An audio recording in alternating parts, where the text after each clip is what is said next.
If you've been following the news this week, you might have noticed that the Chinese real estate developer Evergrande has taken the main stage.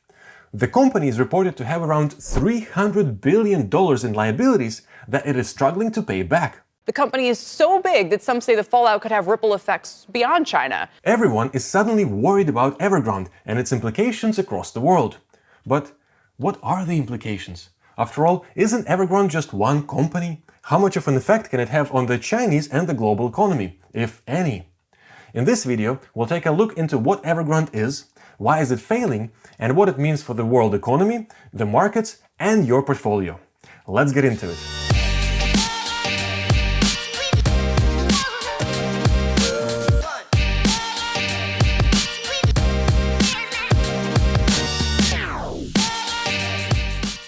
Hello, my name is Sergey. On this channel I talk a lot about stocks, options, and many other cool things within financial markets. If that sounds interesting, please remember to hit the subscribe button to make sure you don't miss the next video. Now let's go back to Evergrande. Evergrande is a real estate developer.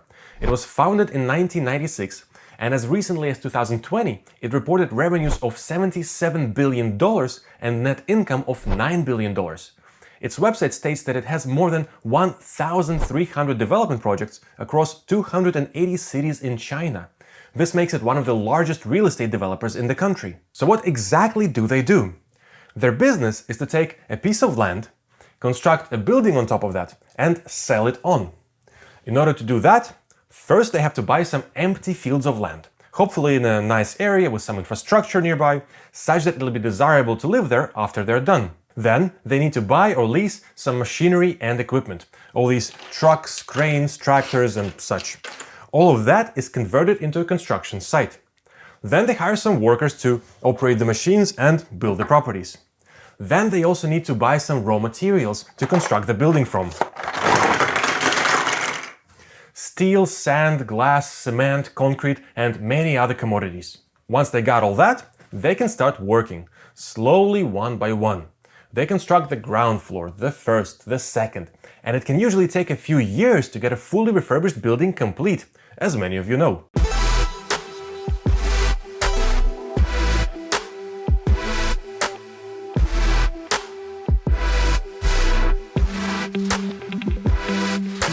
Why is this important? Because note that throughout all this process, the company still hasn't got paid.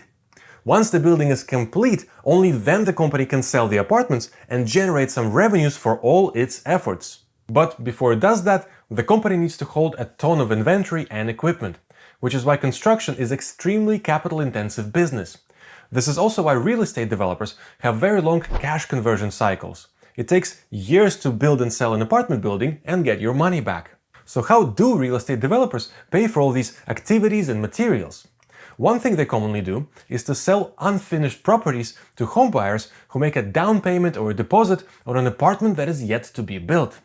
This practice helps real estate developers generate some revenue at the start and somewhat ease their financing requirements. But unfortunately, it's nowhere near enough to pay for all the equipment, labor, and materials that is needed to build an apartment block. So where does the rest of the financing come from?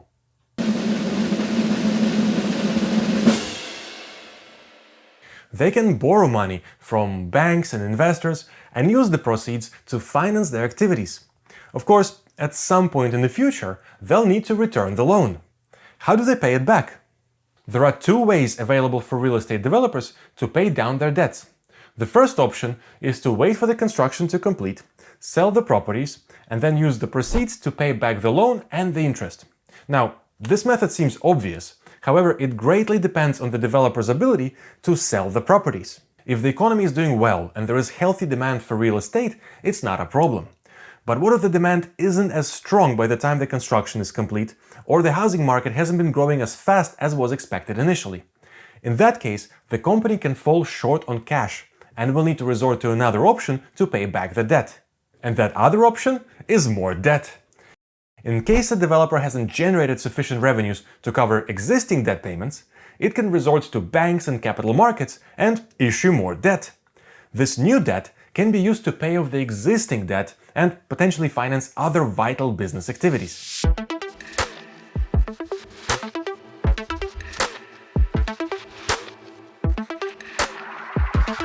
bonus time, baby. Treat yourself. So yes, apparently it's possible to fix the too much debt problem with more debt. It's like trying to cure a hangover by drinking more alcohol. Yeah, it solves the immediate issue, but creates a few more problems down the line. For example, what if now the company has difficulties repaying that new debt that it issued to repay the old one? Well, it can always issue even more debt and use that to pay back the creditors. And it's easy to see how this process can spiral out of control with ever-increasing debt burden that becomes more and more difficult to repay without borrowing even more. Of course, the process of issuing more debt to service existing debt and maybe finance spending is totally irresponsible. But luckily, I can't think of a single entity that does that. What's that? Oh, it's common practice? Even governments do that? No, that can't be right.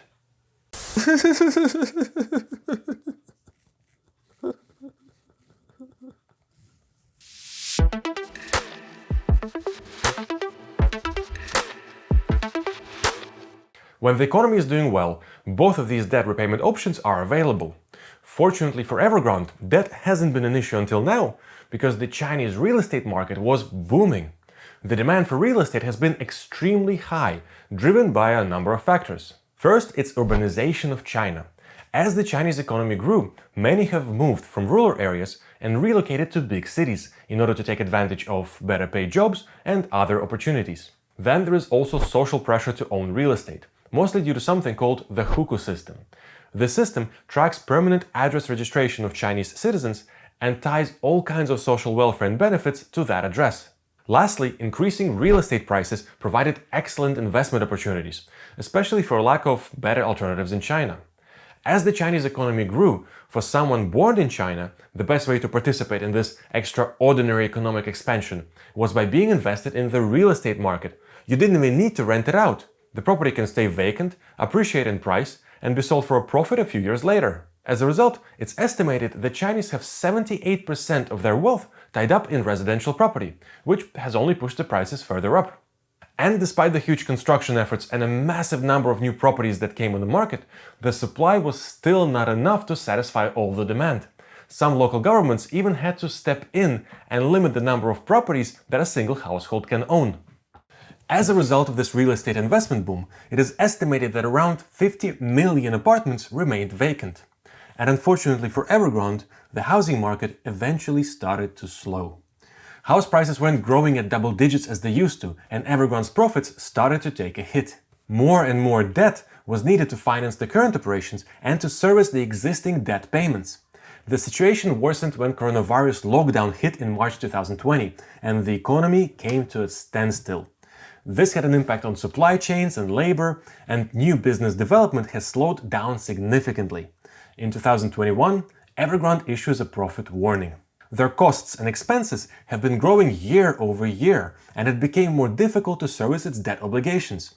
For example, next year, in 2022, Evergrande has over $7.4 billion worth of bond payments due. It also didn't take long for the stock market to take notice, as Evergrande's share price has lost around 90% over the last 4 years.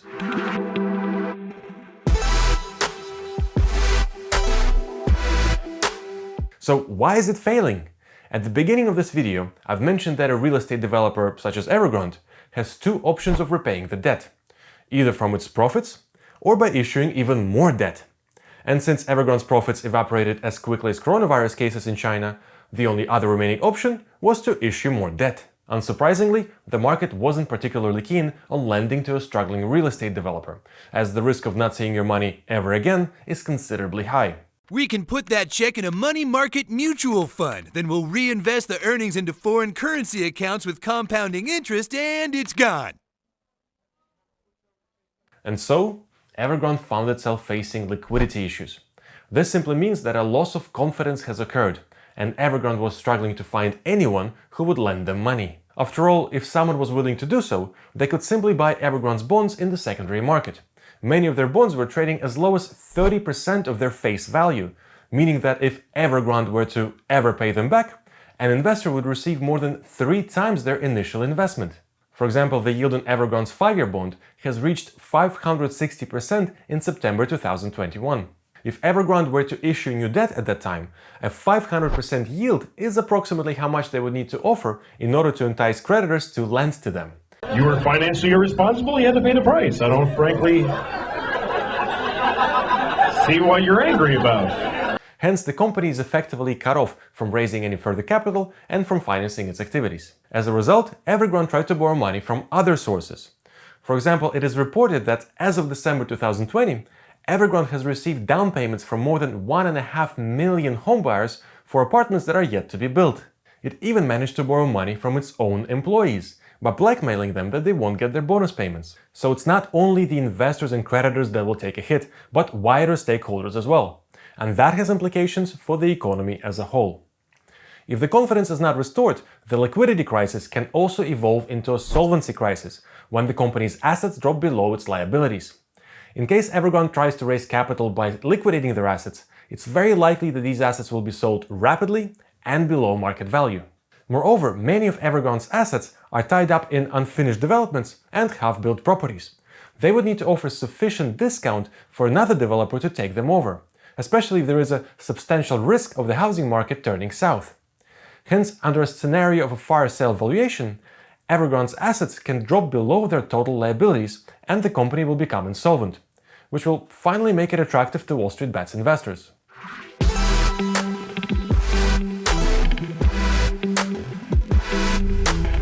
So why is everyone worried about that? In case Evergrande fails, why does it matter? Well, in case of a failure, the economic consequences might be catastrophic. First of all, there'll be direct losses by lenders, suppliers, and homeowners who submitted a deposit for a yet-to-be-built property. Evergrande also employs 120,000 people who will lose their jobs. However, it's the losses by local lenders and banks that are of a particular concern, as they could spill over into the Chinese banking and financial system. For example, if one of the banks finds itself overexposed to Evergrande's debt and is unable to pay on its deposits, this can cause a panic and result in a run on a bank by a wider public. If everyone starts withdrawing their money, this can cause problems for other banks, even if they were well capitalized. And as we've seen in 2008, issues in the banking and financial sector can easily ripple throughout the economy, as lending drops, consumer spending drops, business activity drops, and many find themselves out of jobs. In addition to direct losses, Evergrande's liquidation can potentially result in a quick fire sale of existing portfolio of properties and inventory, causing declines in the housing market, which has been cooling down lately as it is. That on its own is a big factor, because a large proportion of the Chinese population are homeowners and real estate investors. Declines in property prices will impact the financial well-being of many Chinese families and inevitably have a negative impact on the Chinese consumer. And less spending and less consumption leads to lower economic activity. Lower house prices can also lead to lower real estate demand, as fewer households will be investing in properties, especially after seeing Evergrande customers lose their deposits and down payments on apartments that were never built. This will cause even further declines both in prices and in real estate activity, which CNBC reports amounts to 30% of China GDP.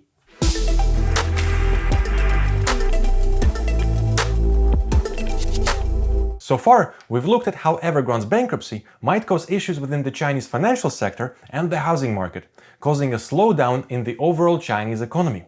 But why should this matter for overseas residents or international investors? First of all, China is the second largest economy in the world. They are a big market and a massive contributor to the global GDP. Many international companies export their products into China. If China begins to import less goods, this will bleed into other regional and global markets and will negatively impact the revenues of global exporting companies that rely on Chinese demand. Secondly, China, and the Chinese construction sector in particular, is a huge global consumer of commodities and raw materials. A slower economy and a slump in the construction activity will result in a lower demand for commodity products such as steel and iron ore. It's not surprising that iron ore has been feeling unloved since July 2021. And iron ore prices were collapsing throughout the summer and into the autumn of 2021. Steel production was also heading lower, leading up to Evergrande's crisis in September. Lower commodity prices and weaker demand will have a direct impact on miners and other commodity producers, such as Rio Tinto, BHP, and Anglo American. Their share prices have also experienced declines in anticipation of lower revenues and profits in the future. Moreover, lower commodity prices will also have a knock-on effect on the economies and currencies of commodity exporting countries, such as Australia, Brazil, Canada, South Africa, and many others. And lastly, if the Chinese economy isn't performing well, its assets won't be performing well either. As a result, international holders of Chinese equities and credit will start to incur losses on their holdings. In the event of Evergrande's liquidation, it's also possible that onshore yuan-denominated bonds will take priority over offshore dollar-denominated bonds, further hurting overseas creditors.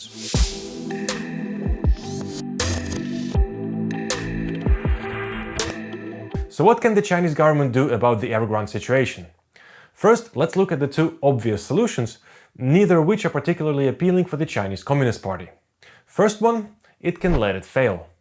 This will serve as a good lesson to other property developers in China and will encourage them to use better risk management with their business practices. But unfortunately, a bankruptcy event can potentially spill over into all these other issues that we've discussed earlier. And ultimately, the Chinese government wants to avoid them. The other option is to bail Evergrande out. The government can make guarantees on their loans and offer further financing, potentially in return for a stake in the company. In other words, it can become a lender of last resort, which would solve Evergrande's liquidity crisis. However, this raises an issue of moral hazard. A bailout can encourage even more irresponsible borrowing among other Chinese companies, since they will be confident that the state will always bail them out should they run into financial difficulties. And this isn't something the Chinese government wants to promote, especially considering its earlier policies aimed at reducing corporate leverage. So are there any other options available apart from letting it fail and bailing them out? Of course, there are also many other intermediary solutions, some of which rely on government intervention. For example, there can be a case of debt restructuring. The company can work together with its creditors and try to renegotiate new terms for its debt payments, potentially pushing out the maturities. To help with this process, Evergrande can also decide to fail on international payments, but honor domestic liabilities. If debt restructuring doesn't bear fruit, then Evergrande itself could be restructured and dissolved into smaller and more manageable businesses. Alternatively, the government can also decide to do a managed demolition of Evergrande in order to limit any possible contagion into its financial system or the housing market. In all these scenarios, the key question is who gets paid first? If the government gets involved, it might be that the usual rules of claim seniority do not apply. In this case, it's not immediately clear who gets paid and who goes home empty-handed. Which one of these scenarios will happen in the future? Well, we'll have to wait and see. So that was the story of Evergrande. If you enjoyed this video, please give it a nice big like and make sure to subscribe to the channel. Thank you so much for watching. I'll see you in the next video.